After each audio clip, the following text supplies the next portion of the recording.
సంధ్యా theatre సంఘటన అంశంలో ప్రభుత్వం తీరును ఈరోజు తప్పుపడుతున్న విపక్షాలు కానీ ఇతరత్ర సినీ పరిశ్రమకు సంబంధించిన పెద్దలు కానీ ఆలోచించాల్సిన అంశం ఏంటంటే,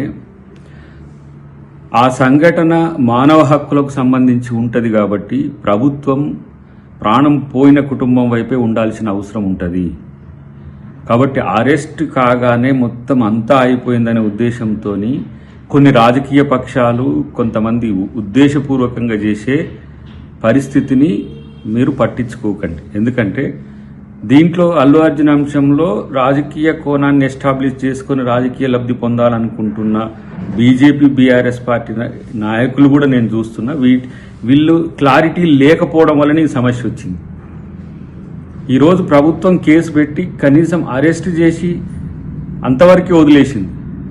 ఢిల్లీలో ఉపహార్ థియేటర్ సంఘటనలో ఆ థియేటర్కు సంబంధించిన యాజమాన్యంతో పాటు బాధ్యతలకు ఉరిశిక్ష వేసిన సంఘటన ఈ దేశంలో ఉంది. కానీ అరెస్ట్కే అంతలా బాధపడిపోతున్న పరిస్థితిని మీరు గమనించుకోండి. ఇది ప్రభుత్వానికి తప్పనిసరి పరిస్థితుల్లో చేసినది. కాబట్టి మీరు ముఖ్యంగా బీజేపీ బీఆర్ఎస్ నాయకులు మీరు ఎటువైపు తెలుస్తలేదు రాజకీయం కొరకు, అప్పుడు అటు ఇప్పుడు ఇటు అన్నట్టు గోడ మీద పిల్లివాటం ఉంటున్న పరిస్థితి గమనించుకోండి. ఈ సమస్య పరిష్కారానికి స్వతహాగా ముందుకు రావాల్సింది అల్లు అర్జునే. ఎందుకంటే తనని ఎవరు గైడ్ చేస్తుండ్రో ఎవరు మిస్లీడ్ చేస్తారో నాకు తెలుస్తలేదు. కానీ ఇది సబ్జుడీస్ అయిద్దని తెలిసినప్పటికి కూడా బయటికి వెళ్ళి మాట్లాడమే కాకుండా ఈరోజు బెయిల్ మీద వచ్చిన ముద్దాయికి ఉండే హక్కుల గురించి మరి ఎంతవరకు వాళ్ళు చెప్పారో తెలియదు. కానీ ఇది మంచి సాంప్రదాయం కాదు. రెండవది, మీరు వీలైతే ఆ కుటుంబానికి సహకరించండి. ప్రభుత్వానికి కూడా నా విజ్ఞప్తిగా నేను కలిసి చెప్పబోతున్నది ఏంటంటే, ఇలాంటి సంఘటనలో మనం అనుసరిస్తున్న విధానం మీద విమర్శలు వచ్చేటప్పుడు చాలా సంయమనంతో ఉంటున్నమాట వాస్తవం. కానీ ఇంకొక ప్రాణం శ్రీతేజ్ది ఇంకా చావు బతుకుల మధ్యన ఉన్నది. కాబట్టి అమెరికాలో నాకు తెలిసి ఫిలడెల్ఫియాలో దీనికి సంబంధించి వైద్యం చేసుకోవడానికి అవకాశం ఉన్న మంచి హాస్పిటాలిటీ ఉందని తెలిసింది. కాబట్టి ప్రభుత్వంగా మనం తనకు ఈ అవకాశాన్ని కల్పించడానికి ప్రయత్నం చేయాలనేది నా విజ్ఞప్తి.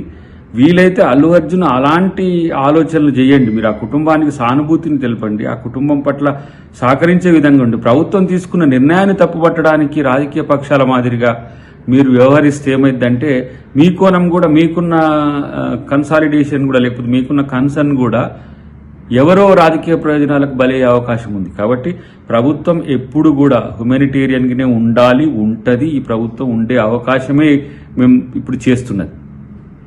శ్రీతేజ్ కూడా వైద్యం చేయించుకోవడానికి తక్కువ ఖర్చేం కాదు. నేనంటున్నా, మా కోమటిరెడ్డి గారు ఒక డిమాండ్ చేసిండ్రు, లేకపోతే సమాజం నుంచి ఒక డిమాండ్ వస్తుంది. నష్టం ఏం లేదు ఆ ఖర్చు బరాయిస్తే. నేను అనుకుంటున్నా 20-30 కోట్ల పైచిలకు అవుతుంది.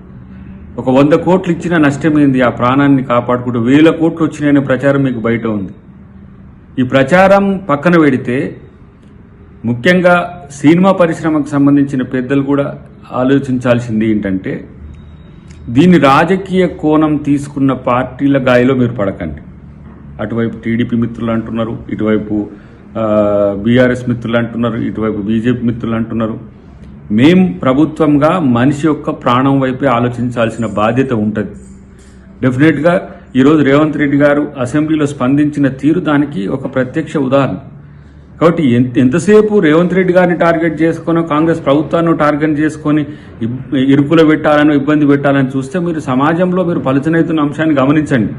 ఇప్పటికైనా నేనేమంటున్నా, బీజేపీ కానీ బీఆర్ఎస్ కానీ ఏదో ఒక కోణం తీసుకొని ఆ కుటుంబానికి మేలు చేసే ప్రయత్నం చేయాలి తప్పితే వాళ్ళను మరింత బాధకు గురి చేసే పరిస్థితి తీసుకురావాల్సిన పరిస్థితి మీకు ఉండొద్దనేది నా కోరిక.